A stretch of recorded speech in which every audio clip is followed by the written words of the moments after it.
Hello friends, आज हम film 12th fail की बात करेंगे। इस फ़िल्म के डिटेल में स्टोरी डिटेल करेंगे और रिव्यू देंगे। इसके साथ-साथ फ़िल्म की making, budget, box office collection, pre production और पोस्ट प्रोडक्शन की इन्फॉर्मेशन देंगे। इस फ़िल्म के लीड एक्टर्स और सपोर्टिंग स्टार कास्ट की बात करेंगे। उससे जुड़ी कुछ इंटरेस्टिंग फैक्ट्स बताएंगे। बता दें, 12th फेल 2023 की हिंदी लैंग्वेज की बायोग्राफिकल ड्रामा फिल्म है। यह अनुराग पाठक के लिखे उपन्यास के ऊपर बेस्ड है, जो आईपीएस मनोज शर्मा की रियल कहानी है। फिल्म में विक्रांत मैसी, मेधा शंकर, अनंत जोशी, अंशुमान पुष्कर और प्रियांशु चटर्जी हैं। इसे विधु विनोद चोपड़ा ने लिखा और डायरेक्ट किया है। बता दें, इसे 27 अक्टूबर 2023 को रिलीज़ किया गया था और इस फिल्म को ऑडियंस की तरफ से पॉजिटिव रिव्यू मिला था। अब बात करते हैं एक्टर्स की कि किस एक्टर ने कौन सा कैरेक्टर प्ले किया है। बता दें, विक्रांत मैसी ने कैरेक्टर प्ले किया है मनोज कुमार शर्मा का। मेधा शंकर ने कैरेक्टर प्ले किया है श्रद्धा जोशी का। अनंत जोशी ने कैरेक्टर प्ले किया है प्रीतम पांडे का। अंशुमान पुष्कर ने कैरेक्टर प्ले किया है गौरी भैया का। प्रियांशु चटर्जी ने कैरेक्टर प्ले किया है डीएसपी दुष्यंत सिंह का। गीता अग्रवाल शर्मा ने कैरेक्टर प्ले किया है मनोज की माता का। हरीश खन्ना ने कैरेक्टर प्ले किया है मनोज के फादर का। सरिता जोशी ने कैरेक्टर प्ले किया है मनोज की दादी का। संजय बिश्नोई ने कैरेक्टर प्ले किया है नवल का। विकास देवकीर्ति ने कैरेक्टर प्ले किया है विकास का, यानी खुद का। विजय कुमार ने खुद का यानी सुंदर का कैरेक्टर प्ले किया है।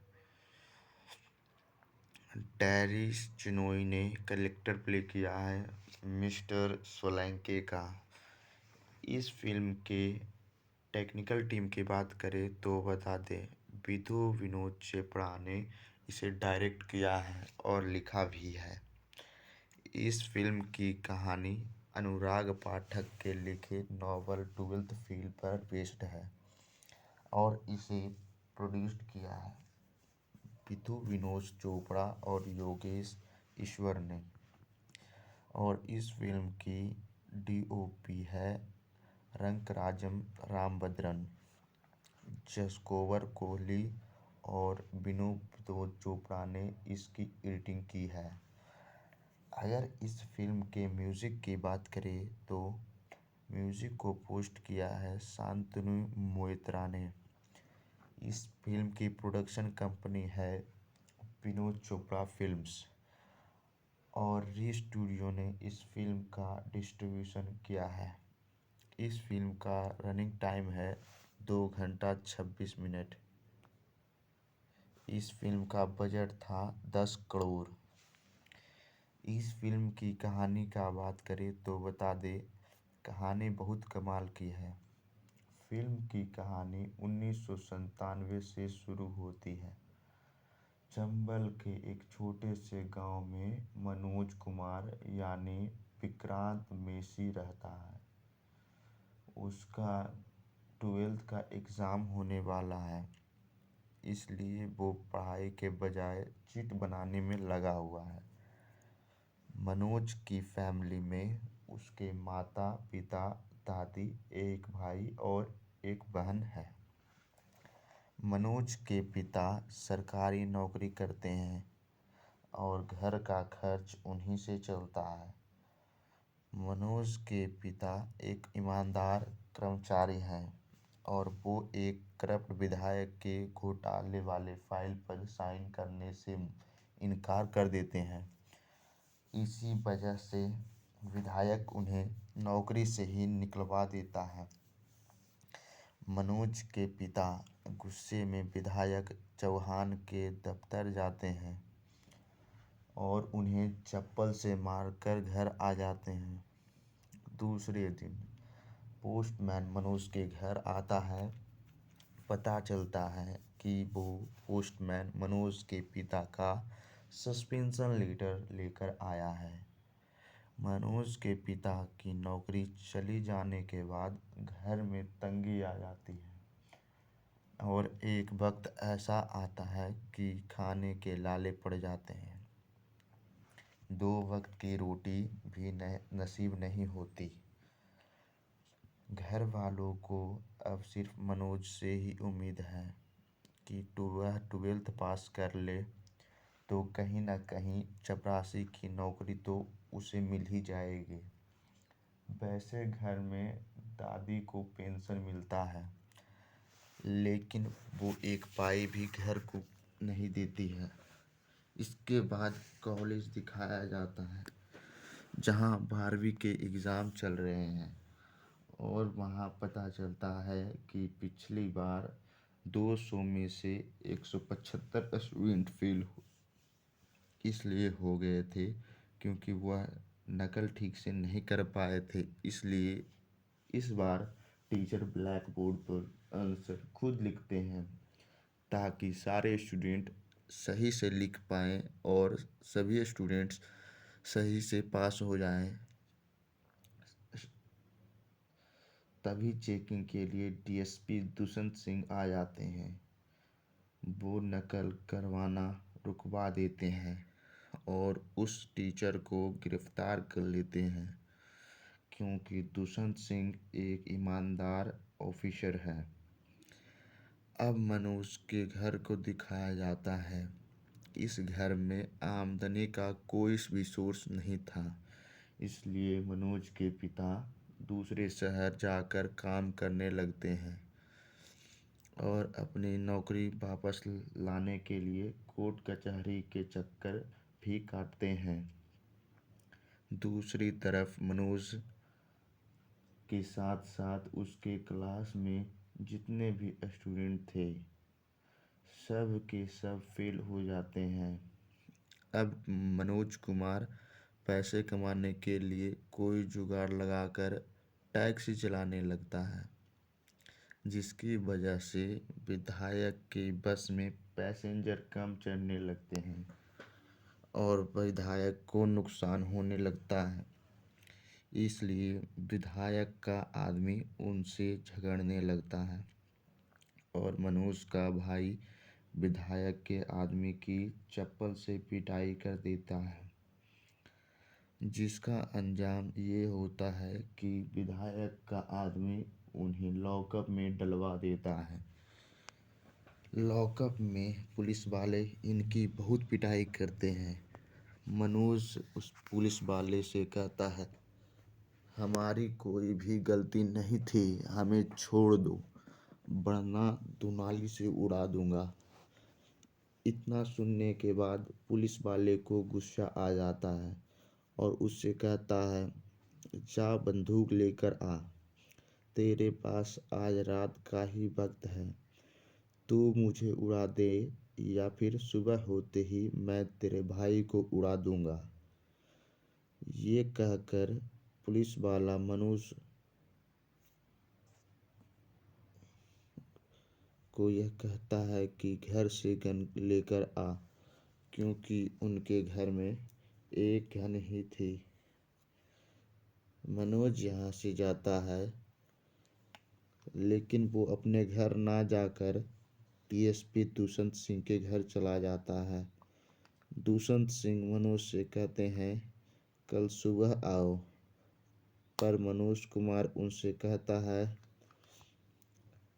कि अगर कल सुबह आया तो उसके भाई को पुलिस वाले मार डालेंगे।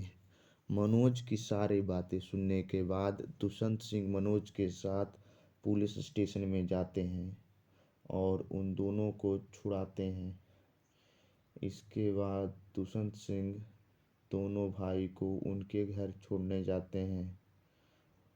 मनोज दुष्यंत सिंह इस कार्रवाई से बहुत ही खुश होता है। मनोज दुष्यंत सिंह से पूछता है कि आप जैसा ऑफिसर बनने के लिए क्या करना होगा। तो दुष्यंत सिंह कहते हैं सिर्फ चीटिंग करना छोड़ दो। इसके बाद मनोज डीएसपी की इस बात को बहुत ही सीरियसली लेता है और दुष्यंत सिंह जैसा ऑफिसर बनने की ठान लेता है और फिर वो 12वीं की तैयारी करने में लग जाता है। इस दरमियान डीएसपी दुष्यंत सिंह का ट्रांसफ़र हो जाता है। इसके बाद 12वीं का एग्ज़ाम शुरू होता है और इस बार मनोज कुमार को सारे स्टूडेंट चॉलेस धड़ल्ले से नकल करते हैं, लेकिन मनोज कुमार नकल नहीं करता है और फिर इसको इस कॉलेज के सारे स्टूडेंट फर्स्ट डिवीज़न से पास होते हैं, लेकिन मनोज कुमार थर्ड डिवीज़न से पास होता है नकल न करने की वजह से। और वह आगे भी इसी तरह से ईमानदारी के साथ मेहनत करता है और बीए पास कर जाता है। इसके बाद उसे लगता है कि अब वो डीएसपी बन सकता है, इसलिए वो आगे की पढ़ाई के लिए गांव से बाहर जाना चाहता है, लेकिन बाहर रहकर पढ़ाई के लिए उसके पास पैसे नहीं थे। दादी मनोज की लगन देखकर अपने पास बुलाती है। उन्होंने पेंशन से बचाकर जो पैसे बक्से में रखे थे वो उसे बहुत सारे पैसे दे देती है। दादी को पूरा विश्वास था कि उसका पोता एक ना एक दिन जरूर वर्दी पहनेगा। दादी से पैसे मिलने पर मनोज बहुत खुश होता है। दादी ने आज तक अपनी पेंशन के पैसे किसी को भी नहीं दिए थे। मनोज अपनी पढ़ाई के लिए ग्वालियर जाने के लिए निकलता है। मनोज अपना गांव छोड़कर पहली बार कहीं बाहर जा रहा था और वो बहुत खुश था। उसकी पूरी फैमिली मनोज को छोड़ने बस स्टॉप तक जाती है। बस निकलती है। बस में मनोज की आँख लग जाती है और वो ग्वालियर पहुंच जाता है। जैसे ही मनोज की आँख खुलती है तो वो देखता है कि उसका बैग गायब है। वो चौंक पड़ता है। पता चलता है कि उसका बैग चोरी हो गया। मनोज के बगल में एक लेडी बैठी हुई थी, उसी ने मनोज का बैग चुरा लिया था। मनोज को दुख इस बात का था, दादी के दिए सारे पैसे उसी बैग में थे। मनोज को कुछ भी समझ में नहीं आ रहा था कि इस अनजाने शहर में क्या करे। किसी तरह भूखा प्यासा 2 दिन उसी बस स्टैंड पर गुजारता है। उसे बहुत जोर की भूख लगी थी। नेक्स्ट डे वह एक होटल के अंदर घुस जाता है और होटल के मालिक से पहले ही कह देता है कि मुझे भूख लगी है और मेरे पास पैसे नहीं हैं। खाने के बदले में जो भी काम करवाइएगा मैं कर दूंगा।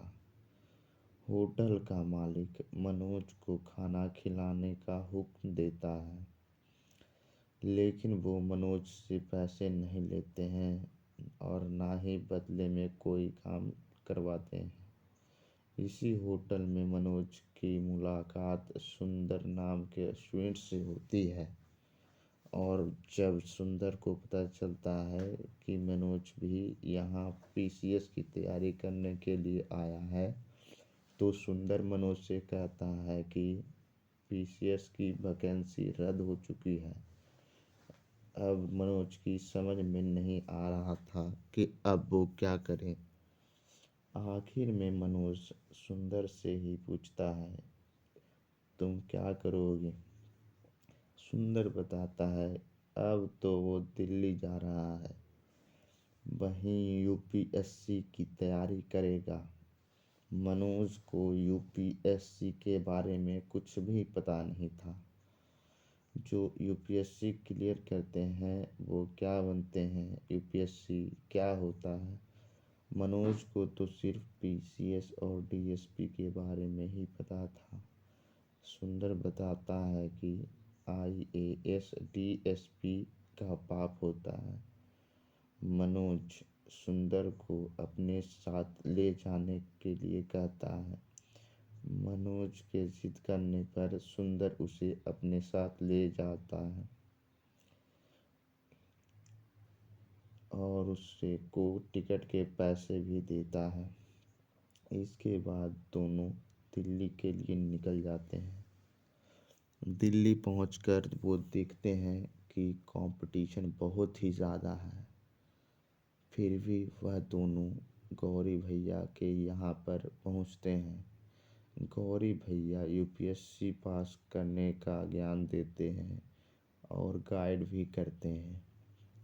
गौरी भैया उन्हें बताते हैं कि यूपीएससी सांप सीढ़ी की तरह होता है। हर साल 2 लाख स्टूडेंट में से 1000 स्टूडेंट ही प्री को क्लियर कर पाते हैं और उन 1000 में से 150-200 स्टूडेंट ही मेंस क्लियर कर पाते हैं। लेकिन 99 पर जो एनाकोंडा बैठा हुआ है वह इंटरव्यूअर है। 150 में से सिर्फ 20-25 स्टूडेंट आईएएस और आईपीएस बन पाते हैं और 1,99,970 स्टूडेंट हो जाता है रीस्टार्ट। मैंने खुद 5 बार रीस्टार्ट किया है, ऐसा गौरी भैया बताते हैं। लेकिन इस बार अपनी लाइफ का बेस्ट इंटरव्यू दिया है। इस बार तो क्लियर हो ही जाएगा, क्योंकि मुझे पता चल गया है कि वो कमी क्या थी और वो कमी थी मोटिवेशन की। मनोज और सुंदर को यूपीएससी का सारा फंडा समझ में आ जाता है। अब दिल्ली में रहने के लिए मनोज को एक छोटी मोटी जॉब चाहिए थी, इसलिए वो गौरी भैया से काम मांगता है। गौरी भैया मनोज को एक लाइब्रेरी में जॉब लगवा देते हैं, जहां टॉयलेट की साफ सफाई का काम करना था और सारी बुक्स को अरेंज भी करना था। उस लाइब्रेरी में यूपीएससी के स्टूडेंट्स पढ़ने के लिए आते थे, इसलिए उन्हें बुक्स ढूंढने में कोई परेशानी ना हो। मनोज वहाँ पर दिल लगाकर काम करता है और रात में बड़ी मेहनत और लगन से अपनी पढ़ाई करता है। कुछ दिनों बाद गौरी भैया का फाइनल रिजल्ट निकलता है। उन्हें इस रिजल्ट से बहुत ज़्यादा उम्मीदें थी। गौरी भैया देखते हैं कि उनकी बोर्ड पर नाम नहीं है। यहाँ से गौरी भैया पूरी तरह से ज़ीरो हो जाते हैं, क्योंकि उनके पास रीस्टार्ट करने के लिए अब कोई भी अटेम्प्ट नहीं बचा था। SC/SC स्टूडेंट को 6 अटेम्प्ट दिए जाते हैं और गौरी भैया भी SC/ST में आते हैं। गौरी भैया यूपीएससी क्लियर नहीं कर सके, इसलिए वो रीस्टार्ट टी स्टॉल खोल लेते हैं, जहाँ पर वह यूपीएससी की फ्री गाइडेंस देंगे। लेकिन गौरी भैया को यूपीएससी का ज्ञान था, इसलिए उनके टी स्टॉल पर बहुत भीड़ लगी होती है। गौरी भैया सभी को बहुत अच्छे से ज्ञान देते हैं। कुछ दिनों बाद मनोज कुमार फर्स्ट अटेम्प्ट के लिए तैयार हो जाता है, लेकिन वो फर्स्ट अटेम्प्ट को क्लियर नहीं कर पाता है और फेल हो जाता है।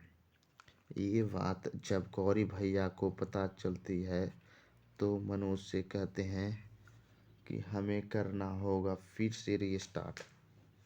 और मनोज काम के साथ साथ फिर से अपनी पढ़ाई में लग जाता है।